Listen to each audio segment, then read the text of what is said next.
कुछ ही देर में नतालिया एक बच्चे को जन्म देती है, लेकिन बच्चा कुछ अलग है। जैसे ही वो पैदा होता है वो हवा में उड़ने लगता है। सबकी आंखें फटी रह जाती हैं। नतालिया भी हैरान है, लेकिन साथ ही एक अजीब सा सुकून भी महसूस करती है। वो अपनी माँ से कहती है, ये कोई आम बच्चा नहीं, ये तो जैसे कोई फरिश्ता है। उसकी माँ एलिना, जो काफी समझदार और दुनिया देखी हुई औरत है, एकदम समझ जाती है कि कुछ बड़ा अलग है। बच्चा बिना ग्रेविटी के पैदा हुआ है, मतलब ये जमीन पर टिकता ही नहीं।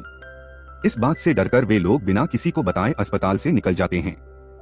घर पहुंचकर एलिना नतालिया से कहती है कि ये बात किसी को भी नहीं बतानी है। अगर दुनिया को पता चला तो बहुत दिक्कत हो जाएगी। और फिर वे इस नन्हे से बच्चे का नाम रखते हैं ऑस्कर। ऑस्कर का बचपन बेहद अलग और मुश्किल होता है। वो तो जमीन पर टिका ही नहीं रहता। उसकी दादी ने खास पट्टियां बनाई ताकि वो छत से चिपक कर न उड़ जाए। छत तक को सॉफ्ट और फ्लफी बना दिया ताकि अगर गिर जाए तो चोट न लगे। उसे हमेशा किसी चीज से बांधकर रखा जाता था, क्योंकि डर था कि कहीं वो उड़कर आसमान में ही ना खो जाए। फिर घर की सारी खिड़कियां बंद कर दी जाती हैं। ऑस्कर की माँ अब परेशान हो चुकी है। वो कहती है, कब तक उसे कैद करके रखोगी? और फिर माँ एक खास जैकेट लाती है जिसकी जेबों में पत्थर रखे जाते हैं ताकि ऑस्कर उड़ न सके। और पहली बार वो बाहर की दुनिया में कदम रखता है। एक दिन उसकी टक्कर एक लड़की से होती है, अगाथा।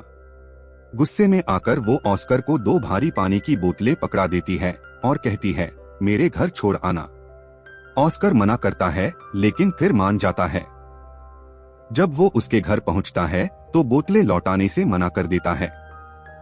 क्यों? क्योंकि जैसे ही वो बोतलें छोड़ेगा वो उड़ने लगेगा। अगाथा, जो मासूम है, बोतलें छीन लेती है। और फिर वही होता है, ऑस्कर हवा में उड़ने लगता है। अगाथा डर जाती है, लेकिन समझदारी दिखाते हुए एक बैग भर के पत्थर लाती है।